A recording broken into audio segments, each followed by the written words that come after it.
Haleluya. Haleluya.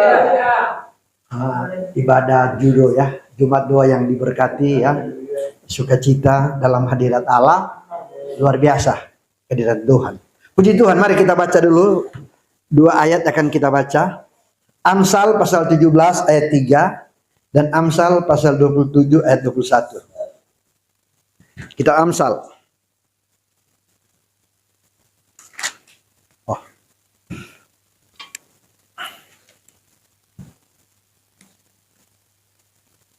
Amsal 17 ayat 3 dan Amsal 27 ayat 21. Kita baca dulu Amsal 17 ayat 3. Amin. Udah ketemu? Ya, 2, 3. Kui adalah untuk melebur perak dan perapian untuk melebur emas. Tetapi Tuhanlah yang menguji hati. Amin. 27 ayat 21. Amin. Amin. Ya. 2, 3. Kui untuk melebur perak dan perapian untuk melebur emas. Dan orang dinilai menurut pujian yang diberikan kepadanya. Amin. Ya. Puji Tuhan, Tuhan memberkati kita semua ya. Saudara lihat saya pakai kacamata biru ya. Tadi ini baru beli tadi. Ya, belinya di apa? Mister apa itu? Murah. Nah, isi saya bilang gini, kok beli anak muda punya? Saya bilang saya punya kacamata putih. Habis taruh saya lupa taruh di mana. Kadang-kadang bisa rame. Nggak tahu ada di dekat karena kan putih kan. Nah, makanya bilang begini gampang dicari. Nah, puji Tuhan ya. Tadi kesaksian yang luar biasa dari Bapak Gembala ya. Di mana ada 2 poin saya lihat ya. Doa yang 10 tahun baru dijawab walaupun tidak dilakukan ya, karena jemaat nggak mau. Tadi ibu udah berdoa kan. Terus yang hamba Tuhan yang doa orang mati itu luar biasa, kesaksian yang luar biasa. Nah, saya juga punya kesaksian yang mirip-mirip sedikit lah, Betty lah, beda-beda tipis. Ya, saya sekolah Alkitab tahun 91-92 ya, 92 selesai di BJ. Nah, kami entah kenapa waktu saya sekolah, saya juga waktu ke Jawa tidak ada niat mau sekolah Alkitab, tapi pergumulan ya, saya tinggal di gereja ya, sehingga yang tempat saya tinggal itu dia pimpinan sekolah Alkitab. Setiap hari saya suka antar beliau, setiap minggu saya antar Senin. Kadang-kadang saya tinggal, saya pulang. Kadang-kadang kalau saya malas, saya tinggal aja di sekolah Alkitab. Jadi walaupun saya belum sekolah, saya udah kenal semua ya angkatan tersebut. Jumat baru turun ya. Kurang lebih ada 9 bulan saya itu aja pekerjaan saya. Nah, waktu saya sekolah Alkitab, entah kenapa ya, saya selalu waktu ke sekolah Alkitab saya ingin melayani di Timur-Timur. Ya. Nah, di sekolah Alkitab itu ada 2 puasa 3 hari ya. Sampai 2 puasa pun berdoa ingin melayani di Timur-Timur. Nah, kami di sekolah Alkitab itu ada berapa momen-momen ya, ada acara-acara dalam satu angkatan itu tiap berapa bulan sekali kami ada acara. Nah, ada satu acara namanya malam musik. Nah, itu malam musik itu dari setiap suku itu maju ke depan. Nah, saya kan marga saya kan Sondak, saya orang Nado ya. Terus ada orang Batak juga. Mereka jadi memang etnis lah ya, tapi bukan karena kesukaan, tidak. Jadi suku ini maju menyanyi ya. Nah, saya udah maju latihan dengan orang dari NTT, sehingga kami udah belajar lagu bahasa Tetum. Ya, itu bahasa asli orang NTT. Sebab teman saya bilang, kamu jangan kesini, enggak, saya ingin laguin sebab saya entah kenapa saya pingin mau ke Timur-Timur. Sebab waktu itu Timur-Timur lagi rame. Ya, tahun-tahun 91-92 itu lagi rame Timur-Timur. Saya pingin ke sana. Nah, yang kedua itu tadi bilang kan hamba Tuhan doa orang mati bisa bangkit. Nah, kami di kompleks, nah sama dengan hamba Tuhan itu ya. Terlebih istri saya lah, karena ibu-ibu yang datang kan. Udah 3 atau 4 kali selalu panggil saya untuk berdoa. Kami pergi berdoa lagi, benar saudara. Nah, dan beberapa hari meninggal lagi. Ya. Ada 3-4 kali. Terus ada satu saat ini yang luar biasa, ya. Datang lagi seorang. Waktu itu kami masih di kira-kira Ini 2026 ya, tahun mungkin 2010 ya. 2010. Datang seorang ibu muda sama lagi, dia bilang, "Tolong dok." Nah, waktu kami pikir cuma mau orang sakit kan. Ya memang waktu kami masih ada di situ selalu mereka tahu kami pendeta, selalu suka berdoa orang lah. Nah, waktu kami masuk, ya kan, dia rumah BTN, ya, dibawa ke dapur. Begitu bawa ke dapur saya hampir muntah. Bau busuk sama sekali. Nah, di sudut situ terbaring seorang bapak. Dia udah lama, udah usia 80-an pada waktu itu, ya. Keluarganya udah ndak urus, dia tinggal supaya, karena maaf bicara udah apa itu MCK di situ lah, ya. Sehingga kan dipakai apa itu yang cuma di terpal ya, itu kan lagi jadi lecet punggungnya dan nggak dibalik-balik, akhirnya luka ya, dan udah busuk ya, udah tahunan di situ ya. Panggil kami waktu berdoa, isi sama saya berdoa, isi yang berdoa ya, saya kurang tahan supaya nak muntah aja ya, karena memang bau ya. 2 hari kemudian aduh terima kasih, bawa lagi kue, bawa amplop lagi. Kenapa ini? Terima kasih. Kenapa terima kasih? Tuhan sudah jawab doanya. Engkongnya udah meninggal katanya. Aduh. Nah, sehingga satu saat ada kenalan mau berdoa, dia bilang begini ke ibunya, bilang gini, jangan kamu yang berdoa ya, suruh ajak saya yang berdoa. Nah, itu tuan rumah ya, kami datang berkunjung satu persekutuan, ada bapaknya juga sakit, dia bilang begini ke istri saya, karena teman istri saya sih, dia bilang, namanya kan Jel, jangan kamu yang berdoa, bapak saya nak mau. Ferdinand aja kata yang berdoa. Lu takut mati. Dan kan udah meninggal, kami datang. Meninggalnya siang lah, ya. Bukan siang, pagi lah meninggal, ya. Jam 9, 11 lah begitu, kami dikasih info jam 11 ya. Nah, sore kami datang, jenazah masih di situ kan.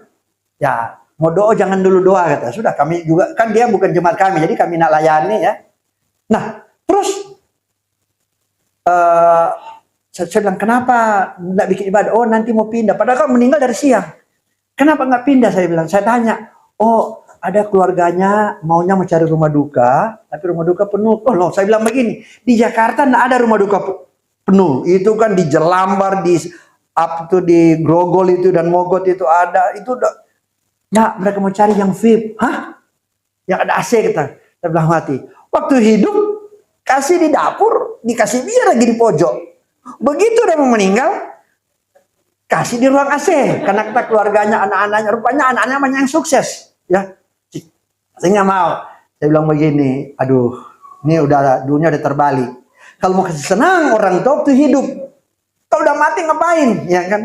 Jangan sampai nanti kubur kan orang Cina kan kalau kubur ada yang petinya aja puluhan juta harganya, bahkan ada ratusan juta, ya kan?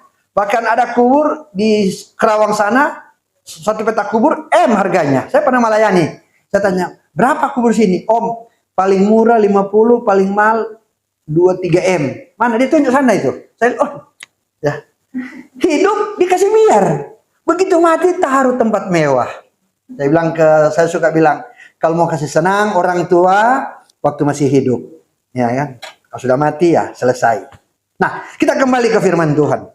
Ya, tadi hanya intermezzo ya. Kita baca Amsal tadi 27 ayat 21, saya baca sekali lagi. Kui untuk melebur perak dan perapian untuk melebur emas. Dan orang dinilai menurut pujian yang diberikan kepadanya. Menarik ya. Amsal 27 dan Amsal 17 bagian pertama sama. Kui untuk melebur perak dan emas, apa itu? Dan perapian untuk melebur emas. Nah, kui itu mangkok kecil ya, dan memang khusus untuk digunakan untuk membakar perak atau emas ya. Saya Tuhan izinkan ya tahun 94 mungkin ya, 93 atau 94 saya pernah melayani di daerah Kalimantan ya. Waktu itu belum seperti sekarang ya.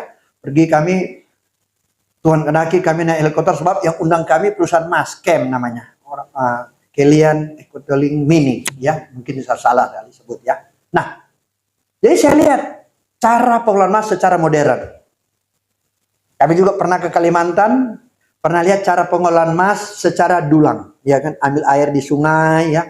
Ada teman saya begitu, dia dapat emas, kayak pancing begitu, satu begitu, dia dapat emas. Ya, saya bulan lalu pelayanan di daerah Sulawesi Utara, kami dibawa ke satu tempat memang produksi emas, ya, emas yang belum modern ya, masih digiling batunya, ya, terus digiling, diproses pakai air, pakai merkuri, ada tong besar, ditangkap merkuri, terus merkurinya dibakar, maka hasilnya emas. Ya, nah tempat itu namanya kui.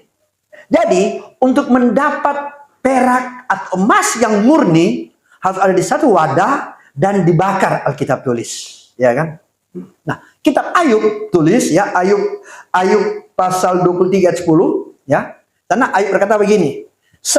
Coba kita baca ayat ini. Ayub pasal 23. Ayat 10. Ada orang yang ketemu bisa baca ayat 23 ayat 10.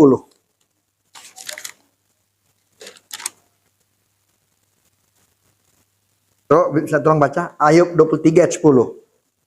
Ayub 23 ayat 10, karena ia tahu jalan hidupku, seandainya ia memuji aku akan timbul seperti emas. Amin. Ya. Ayub katakan, kita tahu kehidupan Ayub, ya. Hidupnya banyak pencobaan, ya. Sehingga dia katakan Tuhan menguji dia, Tuhan tahu jalan hidupnya. Seandainya maka dia uji aku, maka aku akan timbul seperti emas, ya kan? Jadi orang percaya yang lolos, yang keluar dari banyak badai kehidupan, dia akan timbul seperti emas. Amin. Haleluya. Ayub katakan, seandainya dia menguji aku, ya, sebab Tuhan tahu jalan hidupku, ya. Seandainya dia menguji aku, maka akan timbul seperti emas. Emas di sini adalah berbicara tentang kehidupan saya dan saudara. Amin. Untuk kita jadi emas, ini emas bicara emas murni, ya kan? Emas murni. Mas itu ada beda-beda. Ada jemaat saya kerja di toko emas. Kokonya punya toko emas, ya. Berapa emas? Saya bilang, "Bro, sekarang saya lihat 4 juta. Itu Om yang emas murni. Ada yang emas 70% lah, ya kan? Ada persentasi, ya. Ada 60%, ya. Jadi maksudnya ada tambahan-tambahan. Nah, itu harganya beda. Tapi kalau emas murni itu paling tinggi harganya. Nah, Alkitab tulis, hidup kita seperti emas. Ya, emas yang murni. Untuk jadi emas yang murni harus dibakar dulu. Amin. Haleluya. Nah, Alkitab tulis ada satu wadah namanya kui. Kenapa ada judo ya? Judo ya, Jumat doa. Karena kita ada di kui. Amin. Amin. Kita ada di kui atau apa? Kita sedang dibakar. Amin. Matius pasal 4. Matius pasal 4. Saya bacakan.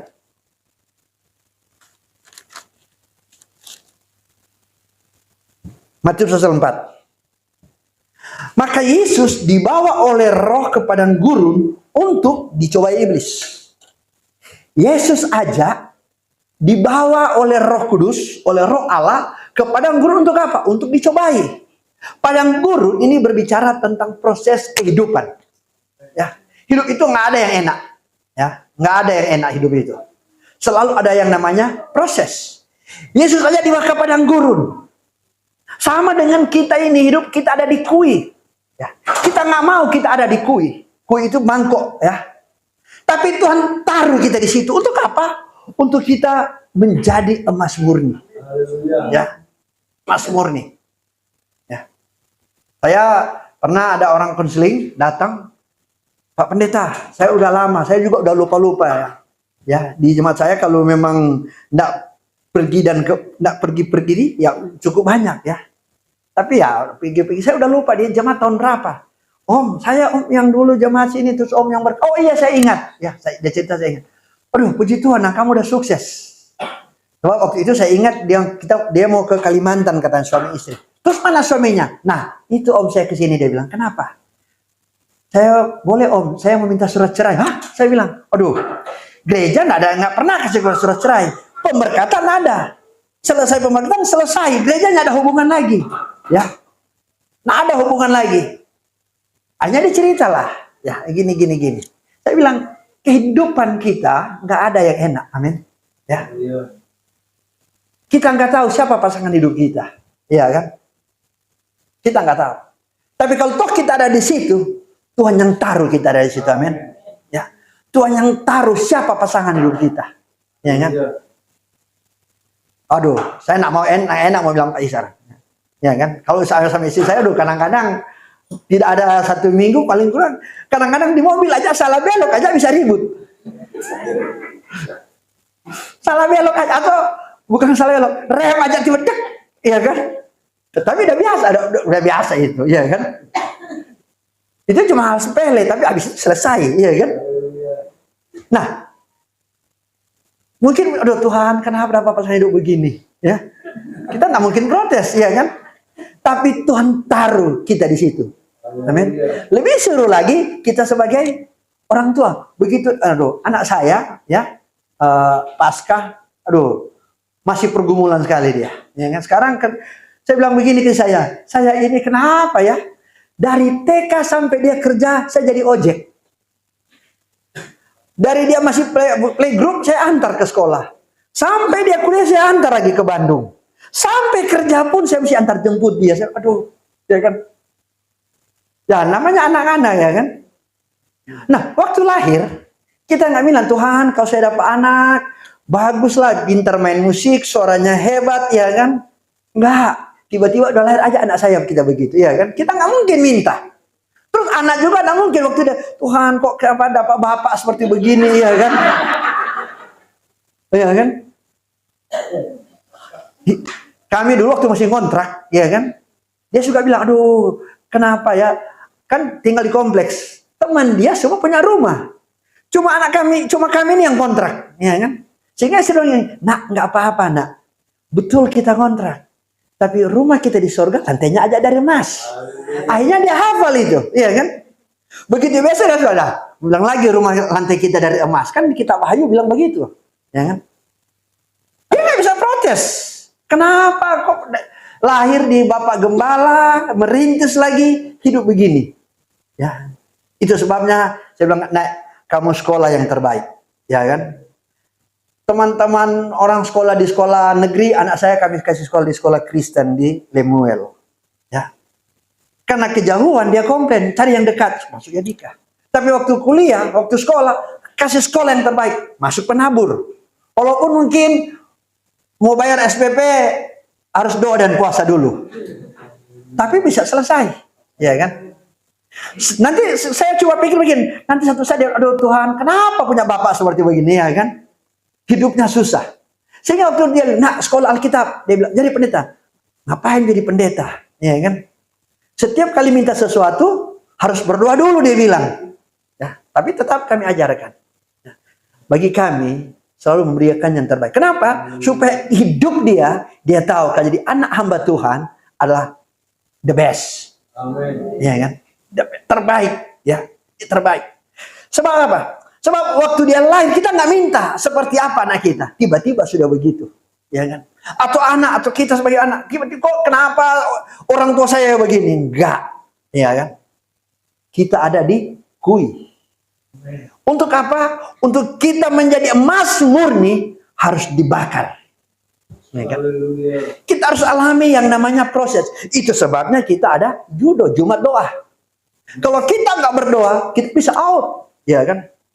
Kita nggak berdoa, ya, kita nggak kuat hadapi kehidupan dunia ini, ya, kita nggak kuat hadapi kehidupan ini. Itu sebabnya kita selalu berdoa kepada Tuhan. Ya, kita berdoa kepada Tuhan. Yesus ajak, Alkitab tulis Matius pasal 4, ya kan? Dibawa roh ke padang gurun. Padang gurun itu bercita tidak enak. Sama dengan kui, untuk menghasilkan emas yang murni, perak yang murni, dia harus dibakar. Dia harus alami yang namanya padang gurun. Tapi kalau kita tetap setia berdoa, setia beribadah, maka kita akan, Ayub katakan, apa tadi Ayub pasal 23:10, kita akan keluar seperti emas yang murni. Ya kan? Emas yang murni, mau ada di sampah pun tetap dia itu emas. Ya kan? Dia mau ada dimanapun, tetap dia itu emas. Tetap dia mengkilat, ya. Tetap dia bisa, tidak bisa dirubah. Kehidupan kita, kalau toh kita ada di situ, hadapi aja. Coba apa Alkitab tulis dalam 1 Korintus, Tuhan tidak pernah kasih pencobaan. 1 Korintus pasal berapa itu? pasal 3 ayat 13. So, 1 Korintus pasal 3 ayat 13.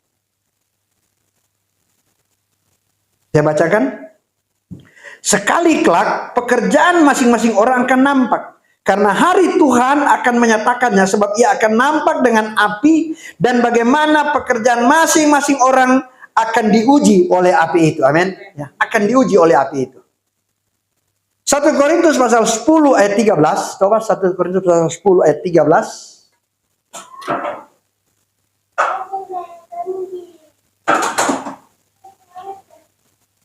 1 Korintus pasal 10 ayat 13. Ya, pencobaan-pencobaan yang kamu alami ialah pencobaan-pencobaan biasa yang tidak melebihi kekuatan manusia. Sebab Allah setia, dan karena itu ia tidak akan membiarkan kamu dicobai melampaui kekuatan kita. Setiap apa yang kita kerjakan, Alkitab tulis akan diuji oleh api, akan dibakar. Apakah pekerjaan kita yang kita lakukan, kita dari jerami, dari kayu atau dari emas, ya kan? Kalau dari kayu atau jerami itu jadi abu, habis. Tapi kalau dari emas akan muncul seperti menjadi emas murni. Amin.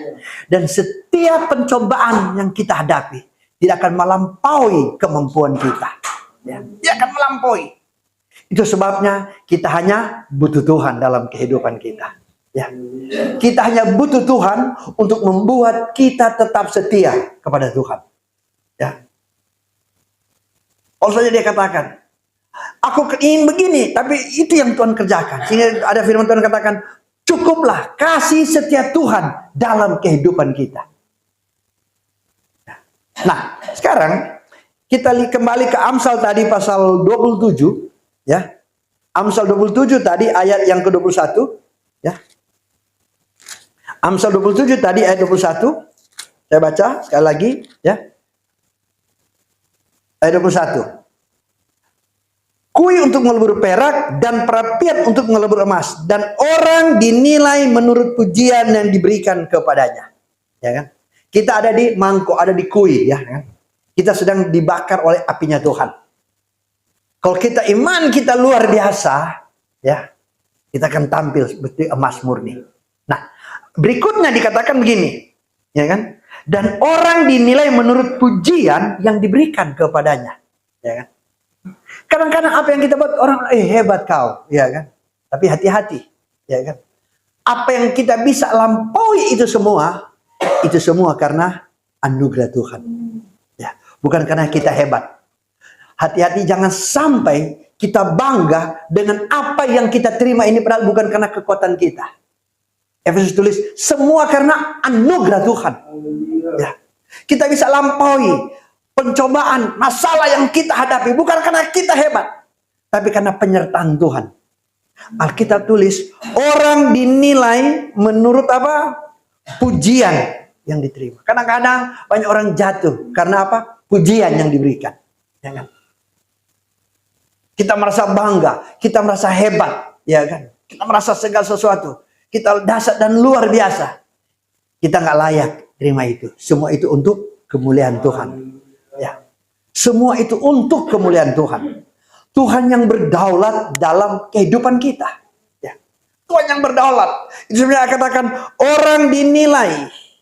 Ya. Dan orang dinilai menurut pujian yang diberikan kepadanya. Banyak orang jatuh karena pujian manusia. Ya. Segala pujian hanya untuk Tuhan saja. Ya. Tuhan kita yang layak ditinggikan. Dia yang layak disembah. Ya. Nah, yang berikut kita lihat, tadi kita kembali ke Amsal pasal 17 tadi, ayat 3. Ya. Kita sudah lihat bagian kui tadi, sekarang ayat 3 saya baca sekali lagi. Ayat 13. Amsal tadi pasal berapa? Amsal 7, ayat 3. Kui adalah untuk melebur perak dan perapian untuk melebur. Perhatikan, tetapi Tuhanlah yang menguji hati. Ya kan? Tuhan yang menguji hati kita.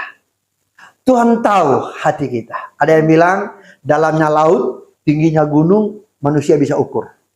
Tapi hati manusia nggak ada yang bisa ukur. Hanya Tuhan yang tahu. Dan kita Amsal tulis, hati adalah sumber kehidupan. Itu sebabnya jagalah hatimu dengan segala kewaspadaan. Karena dari situ terpancar kehidupan. Sebab dari hati kita ada kehidupan. Dan Alkitab tulis, Tuhan menguji hati kita. Amin. Ya, hati kita diuji oleh Tuhan. Apakah kita menjadi emas murni atau kita jerami? Ya, kan? Kalau dibakar habis. Ya, sebab Tuhan tahu hati kita.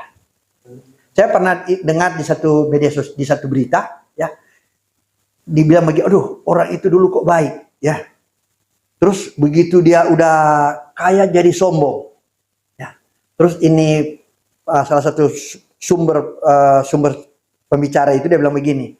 Dia bukan karena kaya sombong, dia bilang. Dari dulu dia udah sombong. Cuma belum ada kesempatan aja. Ya kan? Dia belum punya kesempatan. Begitu dia punya kesempatan, ya kan? Dia jadi kaya, dia punya jabatan, maka keluarlah yang aslinya. Nah, kita semua sama begitu, kita semua. Tapi kalau kita sampai ini tidak sombong, karena kita selalu berdoa bagi Tuhan. Amin. Tuhan yang membuat hati kita menjadi lemah lembut. Tuhan yang membuat hati kita tidak sombong. Sebab sifat manusia, kesombongan selalu itu ada. Ya kan? Cuma belum kesempatan aja karena dia masih miskin mungkin, dia nggak punya power mungkin, sehingga dapat biasa. Tapi begitu dia udah punya, aduh, langsung kelihatan. Ya kan? Tapi kalau kita enggak, kita juga bisa begitu. Tapi kita tidak jadi begitu, karena apa? Karena kita selalu berdoa pada Tuhan. Ya. Karena Alkitab tulis, Tuhan yang menguji hati kita. Ya. Amin. Tuhan yang menguji hati kita. Tuhan tahu. Ya.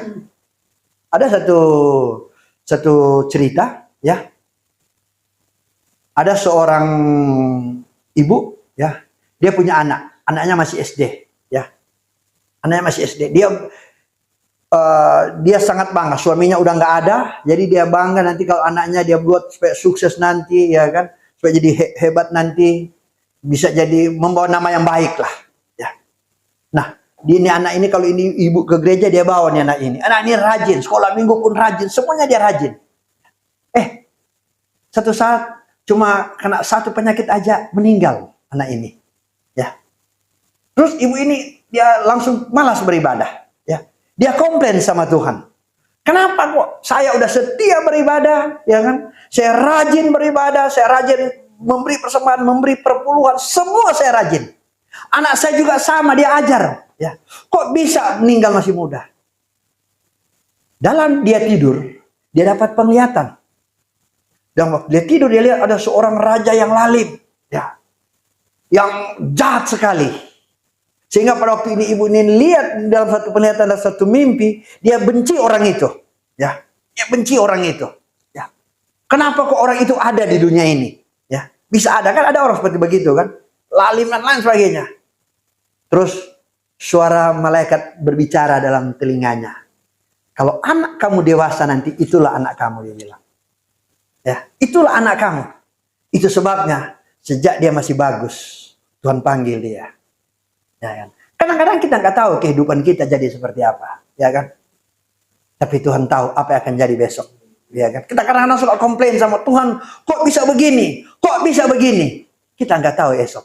Tuhan lebih tahu dari kehidupan kita. Seperti ibu ini, dia masih nggak komplain. Tuhan, saya kok rajin, anak saya juga setia sekolah minggu, ya kan?